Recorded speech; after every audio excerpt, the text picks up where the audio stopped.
Assalamualaikum warahmatullahi wabarakatuh. Perkenalkan, nama saya Asrianti Sylvia. Saya mahasiswa program studi Ilmu Kesehatan Masyarakat Stikes Mandala Waluya Kendari, peminatan promosi kesehatan. Baiklah, kali ini saya akan menjelaskan makalah saya yang berjudul Promosi Kesehatan pada Tingkat Promotif, Preventif, dan Rehabilitatif mengenai COVID-19. Yang pertama, pengertian COVID-19. COVID-19 adalah penyakit menular yang disebabkan oleh jenis coronavirus yang baru ditemukan. Ini merupakan virus baru dan penyakit yang sebelumnya tidak dikenal sebelum terjadi wabah di Wuhan, Tiongkok, sekitaran bulan Desember 2019. Menurut Depkes, pengertian promosi kesehatan. Promosi kesehatan adalah upaya meningkatkan kemampuan kesehatan masyarakat melalui pembelajaran dari, oleh, untuk, dan bersama masyarakat agar mereka dapat menolong dirinya sendiri serta mampu berperan secara aktif dalam masyarakat sesuai sosial budaya setempat yang didukung oleh kebijakan publik yang berwawasan. Nah, selanjutnya, promosi kesehatan pada tingkat promotif terhadap COVID-19. Promosi kesehatan atau yang kita kenal sebagai Promkes itu bukan hanya penyuluhan saja, tetapi juga mencakup perubahan perilaku, ikut mendorong lingkungan yang kondusif untuk hidup sehat, dan juga ada aspek politik dan ekonomi di dalamnya. Nah, sasaran promosi kesehatan pada tingkat pelayanan promotif adalah para kelompok orang sehat dengan tujuan agar mereka mampu meningkatkan kesehatannya. Nah, upaya Promkes pada tingkat promotif terhadap COVID yang bagaimana yang harus kita lakukan? Yang pertama, terutama kita sebagai konselor, yang pertama itu kita harus melakukan kampanye daring pesan akurat.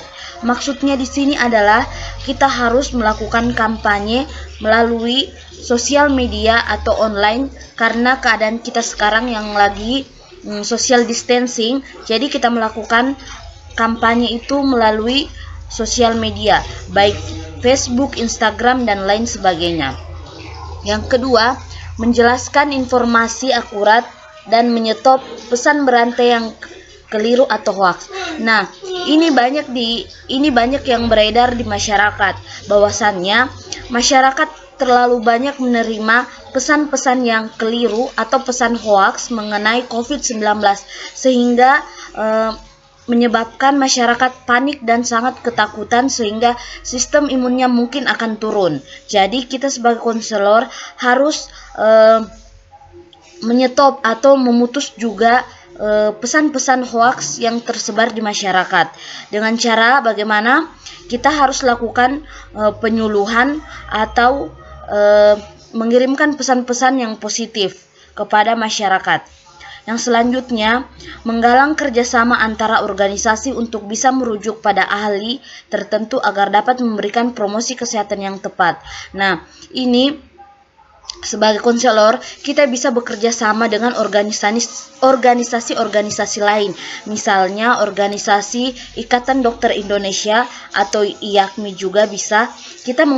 Kita bekerja sama untuk melakukan penyuluhan melalui online agar kita bisa meyakinkan masyarakat dengan pesan-pesan dan penyuluhan-penyuluhan mengenai COVID-19 ini.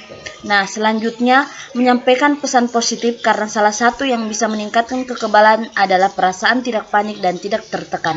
Nah, seperti yang tadi saya katakan, kita sebagai konselor harus menyampaikan pesan-pesan positif kepada masyarakat agar mereka tidak panik dan tidak tertekan sehingga imunnya itu masih kuat dan tidak menurun. Selanjutnya, memberikan pesan pola hidup bersih dan sehat (PHBS) serta pesan gerakan masyarakat hidup sehat.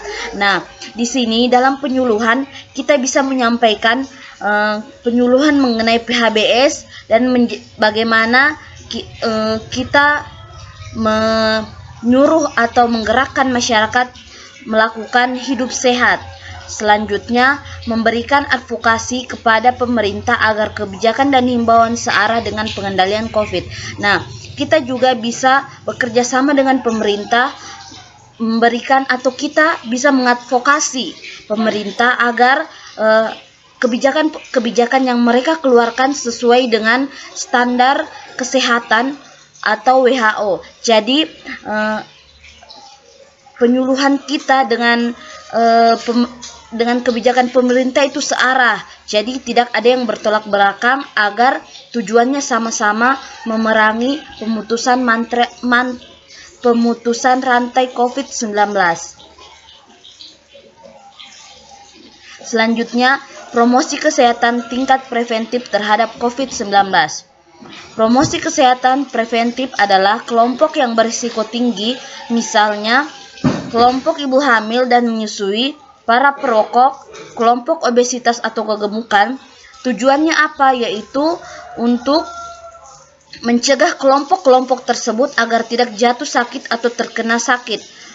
Nah, sementara ini kita masih perlu mempelajari dampak COVID-19 terhadap manusia.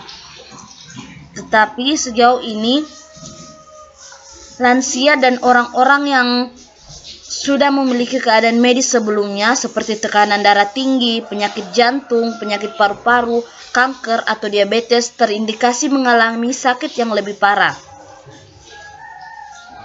Nah, upaya preventif apa sih yang kita bisa lakukan untuk COVID-19 ini? Yang pertama, tindakan preventif dilakukan dengan mengajak masyarakat melakukan social distancing atau jaga jarak.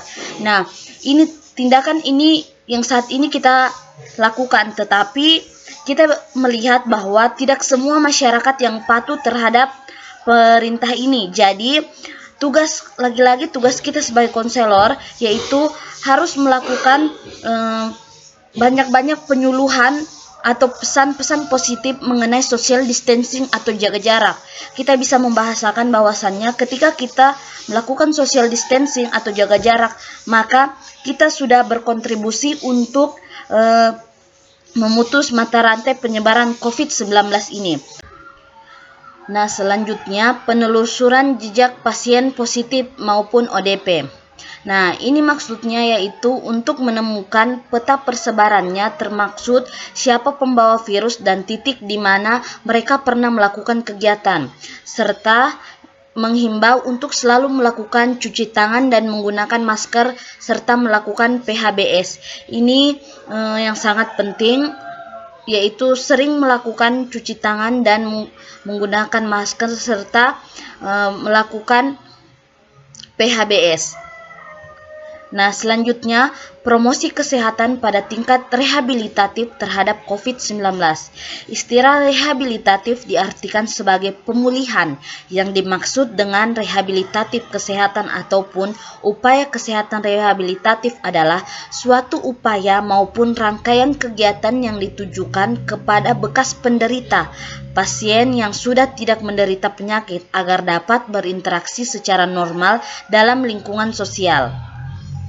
Nah, upaya rehabilitatif terhadap COVID-19 yaitu melakukan pemantauan kepada pasien yang sembuh untuk mengetahui perkembangan kesehatannya dan agar tetap melakukan social distancing, memberikan motivasi kepada bekas penderita, membangkitkan rasa percaya diri bekas penderita dan memberikan informasi yang positif kepada bekas penderita agar tidak mengalami gangguan psikologis jika berada di masyarakat. Ini juga kita harus memberikan konseling kepada si mantan penderita ini agar dia tidak terganggu mentalnya, atau ketika dia sudah kembali ke keluarganya atau di lingkungan sekitar, dia sudah bisa hidup normal dan tidak memikirkan lagi perkataan-perkataan atau stigma yang ada di masyarakat. Sehingga ini peran kita sangat penting dan sangat dibutuhkan pada tingkat rehabilitatif ini. Baiklah, itulah tadi penjelasan makalah saya mengenai promosi kesehatan pada tingkat promotif, preventif, dan rehabilitatif mengenai COVID-19.